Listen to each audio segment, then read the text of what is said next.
தனுசு ராசி மற்றும் தனுசு லக்ன அன்பர்களுக்கு ஆகஸ்ட் 26ஆம் தேதி உங்களுக்கு 7ஆம் வீட்டில் புதனுடைய மிதுனத்தில் செவ்வாய் பெயர்ச்சி ஆறார். அவர் 45 நாள் அங்கே இருப்பார். இது ரொம்ப ரொம்ப ரொம்ப முக்கியமான பதிவு உங்களுக்கு. ஏன்னா 7ஆம் வீடு அப்படின்றது யாரெல்லாம் நீங்கள் ஏற்ற மாதிரி சந்திக்கிறீங்களோ அத்தனை பேரும் 7ஆம் வீட்டுக்குள்ளே வந்துடுவாங்க. ஃபார் எக்ஸாம்பிள் சிம்பிளாக சொல்கிறேன், நீங்கள் ஒரு ட்ரெஸ் வாங்க போகிறீங்க, மேபி ஒரு சுடிதார் டாப்ஸ் ஒரு டிஷர்ட் சிம்பிளாக வச்சுக்கோங்களேன். இப்போ நீங்கள் அனலைஸ் பண்ணி எங்கே போகணும், எப்படி வாங்கணும் அப்படின்லாம் பிளான் பண்ணி நீங்கள் போகிறீங்க. அப்போ போகும்போது அந்த எதிர்த்த மாதிரி இருக்கிறாங்க இல்லையா, அவங்க உங்கள் மேலே ஒரு கோபத்தோட, என்னம்மா பார்த்தாச்சா, ஓகேயா, அவ்வளோதாம்மா, இந்த சைஸ் இல்லைம்மா, என்னம்மா பிளாக் தானா, அந்த பிளாக்ல க்ரீன் இருந்தால் போட மாட்டிங்களா அப்படின்ற மாதிரியெல்லாம் உங்களோட கோபமாக பேசி உங்கள் கோபத்தை தூண்டி ஆட்டோமேட்டிக்காக நெகட்டிவான ஒரு பாயிண்ட்டுக்குள்ளே போயிடும்.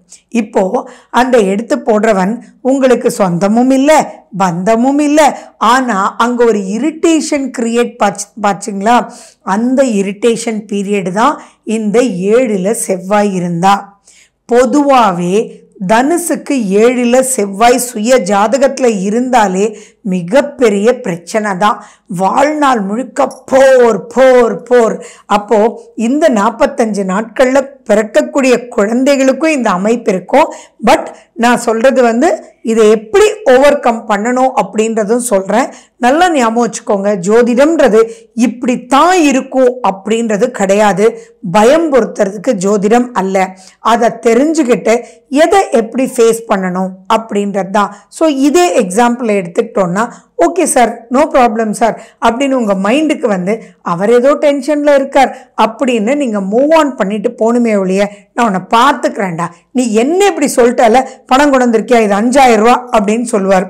அவருடைய தாட் ப்ராசஸ் அப்படி இருக்கும். ஸோ அந்த இடத்துல நீங்கள் ஹர்ட் ஆகி அவங்களுக்கு ஹர்ட் பண்ணுற மாதிரி வச்சுட்டா சின்ன சின்னவங்க கூட பெரிய விரோதத்துக்கு பின்னாடி வந்துடுவாங்க. அப்போ உங்களுக்கு ஒரு காலகட்டத்துக்கு பிறகு எவனோ ஒருத்தன் என்னமோ பண்ணுறான்டா, ஆனால் இல்லையே, இவன் இல்லையே, அவன் இல்லையே, அவன் இல்லையே அப்படின்லாம் திரும்பி பார்க்கும்போது ஒரு சின்னதாக ஒருத்தன் ஆனால் தொடர் பிரச்சனையாக கொடுத்துட்டு இருப்பாங்கல்ல, அப்படிப்பட்ட காலகட்டம் தான் இந்த 45 நாட்கள். ஸோ நீங்கள் யாரோடெல்லாம் மூவ் பண்ணுறீங்களோ அவங்களோடெல்லாம் சிரிச்ச முகத்தோட, ஒரு ஃபன்னான ஒரு நேச்சரோட, நீங்கள் எதுவுமே அட்வைஸும் பண்ணாமல் எல்லாரையும் புரிஞ்சுக்கிறதுக்கு இந்த காலகட்டம் உங்களுக்கு சொல்லி கொடுக்கக்கூடிய வகையில் தான் இந்த கிரகங்கள் இருக்குது. ஸோ அதை கற்றுக்கோங்க. That's it. ஸோ அப்போ நீங்கள் ஃபஸ்ட்டு என்ன பண்ணணும், நீங்கள் இப்போ நடக்கக்கூடிய தசா புத்தி உங்களுக்கு ஃபேவரபிளா அன்ஃபேவரபிளா அப்படின்றது பார்த்துக்கணும். ஏன்னா ஒவ்வொரு விஷயமும் இட் மேட்டர்ஸ். இப்போ உங்களுடைய தசா புத்தி இருக்கக்கூடிய கிரக அமைப்பு பாசிட்டிவாக இருந்ததுன்னா உங்களுக்கு அந்த அளவுக்கு மைனஸ் இல்லை.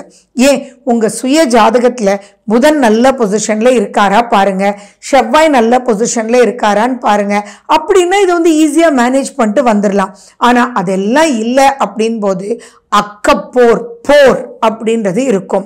அப்போ அந்த போர் வெல்லும் ரகசியங்கள், யூகங்கள், யுக்திகள் அப்படின்றதெல்லாம் இப்போ உங்களுக்கு வேணும். நம்ம பண்டைய காலத்தில் இந்த ஒரு ஷேப்பில் வராங்க, அதனால இந்த வியூகம் இரு அப்படின்றதெல்லாம் நம்ம படிக்கிறோம் இல்லைங்களா. நாகத்தில் வந்தாங்க, கருடா நாயுடு அப்படின்றதெல்லாம். இந்த டாக்டிக்ஸை தான் நீங்கள் ஃபாலோ பண்ணணும். அதை விட்டுட்டு அந்த டாக்டிக்ஸில் எந்த ரூபத்தில் நீங்கள் மிஸ் பண்ணாலுமே பெரிய பெரிய பிரச்சனையில் மாட்டிக்குவீங்க. கவர்மெண்ட் சம்பந்தமாக இருக்கக்கூடிய எந்த ஒரு விஷயமும் இப்போ நீங்கள் கேர்ஃபுல்லாக இருந்து முடிவெடுக்கணும். தள்ளி போடுங்க. அதே மாதிரி இப்போ இன்னொரு விஷயமெல்லாம் தனுசு ராசி தனுசு லக்ன அன்பர்களுக்கு இருக்கும். இதுக்கு முன்னாடி யாரையாவது சந்திச்சிருப்பீங்க, யாராவது உங்களுக்கு நல்லது பண்ணாமல் இருந்திருப்பாங்க, அவங்களுடைய எதிரி உங்ககிட்ட வருவாங்க. நல்லா புரிஞ்சுக்கோங்க, நீங்கள் போகலை, அவங்களுடைய எதிரி, அதாவது உங்களுக்கு நெகட்டிவ் பண்ணவங்களுடைய எதிரி உங்களோட கை கோப்பாங்க. அப்போ நீங்கள் அப்பாடி இதாண்டா நமக்கு சான்ஸு, பார்த்துக்கலாண்டா, அவனுக்கு இப்படி பண்ணணும்னு நினச்சேன், இப்போ மாட்டினாண்டா அப்படின்னு மட்டும் நீங்கள் எடுத்தீங்கன்னு வச்சுக்கோங்களேன். அங்கே ஏற்ற மாதிரி இருக்கிறது யாரு? செவ்வாய். விளையாட்டு இல்லை. செவ்வாயினுடைய கோபம், செவ்வாயினுடைய தாக்கம், செவ்வாயினுடைய வீரம் அதுக்கு முன்னாடியெல்லாம் ஒன்றுமே செயல்படாதுங்க. ஸோ இந்த இடத்துல நீங்கள் யார்? உங்களுடைய ராசிநாதன் குரு, அவருக்கு செவ்வாய் ரொம்ப நட்பு. அப்போ நீங்கள் என்ன பண்ணணும்? அப்பா ஏதோ ஒரு காலகட்டத்தில் அதெல்லாம் நடந்துருச்சுப்பா, இப்போ விட்டுரு, அதெல்லாம் என்கிட்ட கொண்டு வந்து நீ காரியம் சாதிச்சுக்கலான்னு நினைக்காதப்பா. அந்த மனோநிலையெல்லாம் முடிஞ்சிச்சு. இப்போ நான் ஒரு வளர்ச்சியை நோக்கி போயிட்டுருக்கேன், இதுக்குள்ளே வந்தால் எனக்கு டைம் வேஸ்ட் அப்படின்றத அவங்களோடு இருந்து விலகுதல் வேணும். நீங்கள் மட்டும் உள்ள மாட்டிட்டீங்கன்னா அனைத்து கெட்ட பழக்கங்களும் இப்போ வந்துடும். அதே மாதிரி உங்களுக்கு தான் அது எல்லாமே மைனஸ் ஆகுமே ஒழிய இவங்க தான் சொன்னாங்க அதனால தான் இப்படி பண்ணேன்னு சொல்லி மொத்த குற்றச்சாட்டும் உங்க மேல வந்து கடைசியில் அது ஏண்டாப்பான்ற மாதிரி வாழ்க்கையில மறக்க முடியாத இன்னல்களுக்குள்ள நீங்க வந்துடுவீங்க. அதனால தான் இது சத்ரு நாசன காலம் அப்படின்னு சொல்றது. அப்போ இப்ப சத்ருன்றதே இந்த 45 நாட்கள் நீங்க யோசிக்கவே கூடாது. யார் வந்தாலும் சரிப்பா நீ உன் வழியில பார்த்துக்கோ, தயவு செஞ்சு இது சம்பந்தமா என்கிட்ட வந்துடாத அப்படின்னு சொல்லணும். இது பெரிய லெவல்ல இருந்தாலும் சரி, சின்ன லெவல்ல இருந்தாலும் சரி, ஒரு ஸ்கூல் கோயிங் சைல்டா இருந்தாலும் சரி, இப்போ நீங்க ஒரு நெகட்டிவான ஒரு விஷயத்துக்கு போயிடக்கூடாது. இப்போ நீங்க வீடு சம்பந்தமா, உங்களுடைய வாகனம் சம்பந்தமா எதுவாக இருந்தாலும் ஒரு டிலே இருக்கும்.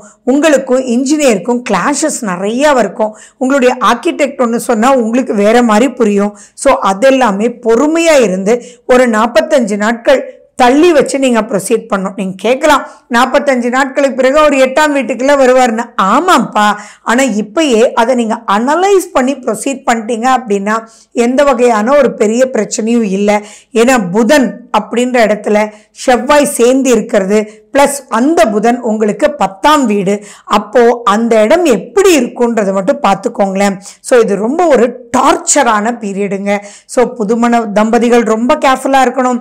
மேபி ஒரு 2-3 வருஷம் ஆயிருந்தா கூட, ஏன் ஒரு 10 வருஷம் ஆயிடுச்சு, 30 வருஷம் ஆயிடுச்சுன்னா கூட திடீர்னு சீறி எழுந்திருச்சு 2 பேரும் கீரியும் பாம்புமா சண்டை போட்டுக்குவாங்க இல்லையா, அதெல்லாம் இந்த காலகட்டம். ஸோ கணவன் மனைவின்ற பந்தம், அன்பு, அரவணைப்பு, புரிதல், சண்டை போட்டுக்கிட்டாதாங்க உண்மையான கணவன் மனைவி.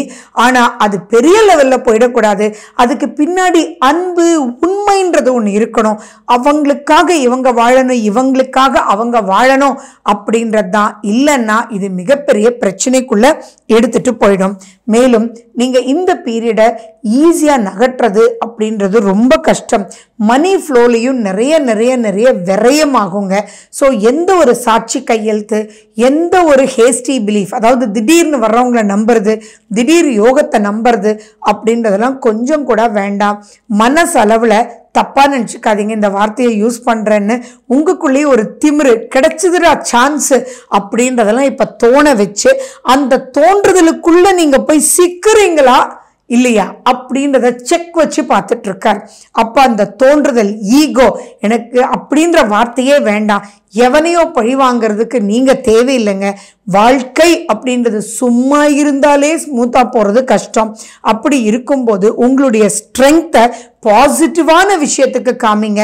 நெகட்டிவான விஷயத்துக்கு காமிச்சிட்டிங்கன்னா ஏற்ற மாதிரி இருக்கிறது செவ்வாய்ன்றது மறுபடியும் மறுபடியும் ஞாபகம் வச்சுக்கோங்க, அது தும்சம் பண்ணிடும். ஸோ இதுலேருந்து நீங்கள் வெளியில் வர்றதுக்கு உங்கள் ராசிநாதனை கையில் பிடிச்சிக்கோங்க. குரு பகவானுடைய பிரார்த்தனைகள் பண்ணுங்க. சாந்தமான உணவுகள் நீங்கள் நிறைய எடுத்துக்கோங்க. காரத்தை குறைச்சிக்கோங்க, புளியை குறைச்சிக்கோங்க. எந்த ஒரு பாயிண்ட்டும் take it easy policy, okay policy, least bothered policy அப்படின்ற ஒரு விஷயத்தை நீங்கள் பின்பற்றினீங்கன்னா இந்த 45 நாட்களை ஈஸியாக கடந்துடலாம். ஏன்னா அடுத்த 45 நாட்களும் நீங்கள் கேர்ஃபுல்லாக கடக்கணும். ஸோ விளையாட்டு இல்லை. ஸோ நெகட்டிவ்க்கு அஸ்திவாரம் போற்றாதீங்க தனுசு ராசி, தனுசு லக்ன அன்பர்கள். ஓகே, தெளிவாக புரிஞ்சிருக்கும்னு நம்புகிறேன். உங்களுக்கு இது சம்மந்தமாக எந்த டவுட்ஸ் இருந்தாலும் நீங்கள் தாராளமாக ஒரு அப்பாயின்மெண்ட் வாங்கிட்டு வரலாம். உங்களுக்கு தெளிவாக எங்களுக்கு தெரிஞ்ச அளவு, எனக்கு தெரிஞ்ச அளவு உங்களுக்கு சொல்லி கொடுத்து ஸ்மூத்தாக எடுத்துகிட்டு போய் life is to live happily அப்படின்ற ஒரு விஷயத்தை உங்களுக்கு புகட்டிடுவோம். ஓகே, நன்றி, வணக்கம்.